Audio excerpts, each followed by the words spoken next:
박은정 의원님 질의하세요. 네, 질의하겠습니다. 법원행정처장님, 예. 공수처의 수사권 관련해서 저 질의 못하겠습니다. 위원장님, 본인이 이래라 저래라 의원들의 발언에 가이드를 제시하지 마세요. 네?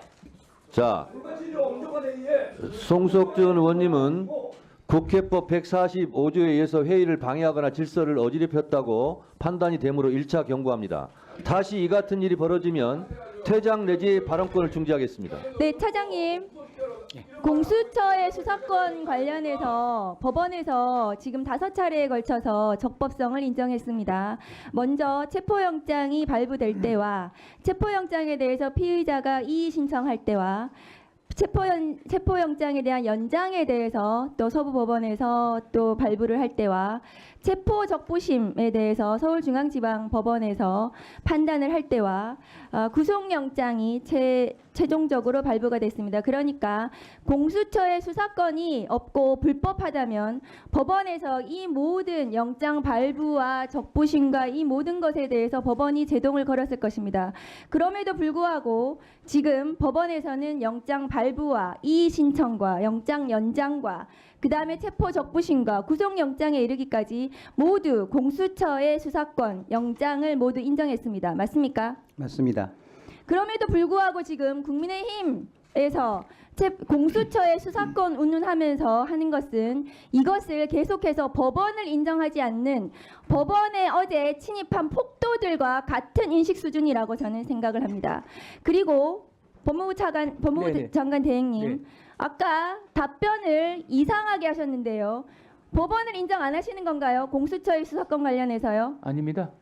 법원의 수사권 인정한 영장이 적법하게 발부됐다는 거 인정하시나요? 네, 그렇습니다. 그래서 현재 상태를 말씀드리면 공수처가 수사권이 있는지 없는지 여부를 둘러싼 논란이 있는데 현재까지 시점으로 법원의 봤을 영장은 모두 때는 적법했죠? 예, 현재 잠정적인 판단은 그리고 이제 인정했습니다. 법원. 제가 법을 알려드릴게요. 공수처법 2조 4호 라호에 의하면 고위공직자 범죄 수사 과정에서 인지한 그 고위공직자가 직접 관련성 있는 죄를 범했다면, 그리고 그 해당 공직자가 직접 범한 죄라면 그 공수처법에 따라서 수사권이 인정이 됩니다. 맞습니까? 네, 그렇습니다. 그렇다면 이 사건 헌법상 대통령 내란에 대해서 수사 가능합니다. 기소가 가능하니까 수사가 가능하겠죠. 맞습니까? 네.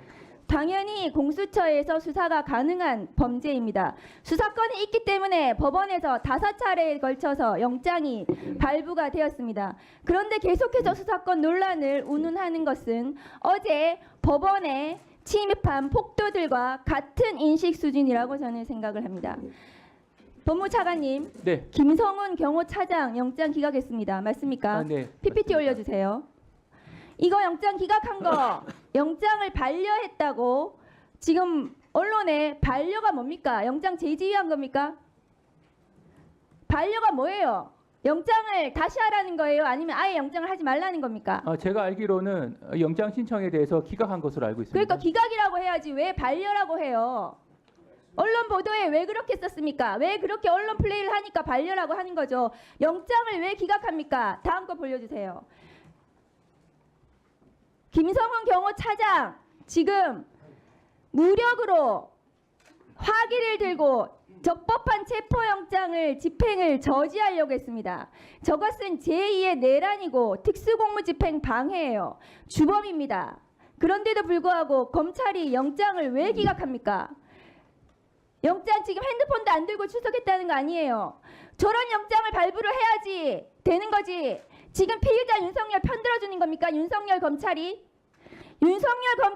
저렇게 영장을 기각을 하니까 지금 법원에 폭도들이 침입해가지고 김성훈도 영장이 기각되는데 검찰에서 영장을 기각해주는데 우리도 처벌 안 받겠구나. 폭도들의 배후 조정입니다. 윤석열 검찰이. 이 영장 어떻게 하실 겁니까?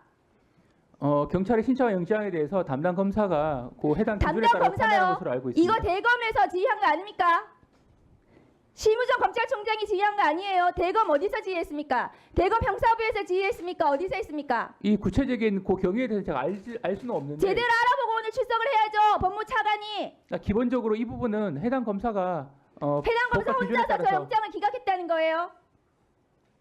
대검에서 이 영장 기각에 대해서 지휘 안 했습니까? 윤석열 검찰이 윤석열 편들어서 지금 기각한 거 아니에요. 제가 알기로는 대검 형사부에서 지휘했습니까? 어디에서 지휘했습니까? 이 검사의 구체적인 결정에 대해서 대검에서 구체적인 지휘가 있었다라고는 알고 있지 않습니다. 대검 지휘에 대해서 확인해 보시고 보고하세요. 대검의 심우정 검찰총장, 대검 형사부장이 지휘했는지, 대검 형사과에서 어떻게 이 영장 기각하라고 지휘했는지 법무부에서 확인해서 보고하십시오. 네, 알겠습니다. 이 사건은 법원이 파괴된 사건이에요. 제2의 내란이고 소요에 해당합니다. 소요라는 것은 뭐냐면 다중이 위력으로 손괴한 경우에는 소요에 해당합니다. 징역 1년 이상이고 벌금 1,500만 원까지 할 수 있는 범죄예요. 소요에도 해당하고 특수, 손괴, 공용물 손상 등등 이 굉장히 중대한 범죄예요. PPT 올려주세요. 이러한 법원의 폭동 행위에 대해서 서부지법이 저렇게 파괴가 됐어요. 이거 김성훈 영장 기각해서 이렇게 된 거예요. 검찰에서. 김성훈 영장 기각하니까 이 폭도들이 이렇게 하라고 한 겁니다. 검찰이 배후 조종자들이에요. 검찰이 봐줬기 때문에 무기를 들고 법원의 적법한 체포영장 집행을 방해해도 된다. 저지해도 된다. 윤석열을 지키자. 마지막 윤석열에 대한 중성입니까? 윤석열 검찰! 그렇게 하면은 없어집니다. 가루도 안 남을 거예요. 다음 거 보여주세요. 이러한 법원의 폭도 행위에 대해서 지금 어떻게 했습니까? 권성동 원내대표 경찰이 과잉 대응했다. 윤상현 의원 아까 말씀드렸죠. 김민전 백골단을 국회에 데리고 왔습니다. 백골단 저 폭동 행위에 가담했을까요? 안 했을까요? 국회에 백골단을 끌고 오는 국회의원이 있습니까? 조비수 의원 저항권 행사라고 했습니다. 저항권 행사가 어떻게 법리적으로 폭동을 뒤에서 배후 조정한 것입니다. 뒤에 보여주세요. 조용히 하세요. 조용히 하세요. 조용히 하세요. 정강훈 목사 어떻게 얘기했습니까? 조용히 하세요. 석동현 변호사 징계해야 됩니다. 대한변협에서 지금 폭동에 대해서 뒤에서 저렇게 얘기를 하고 있어요. 뭐라고 얘기했습니까? 석동현 변호사에 대해서 반드시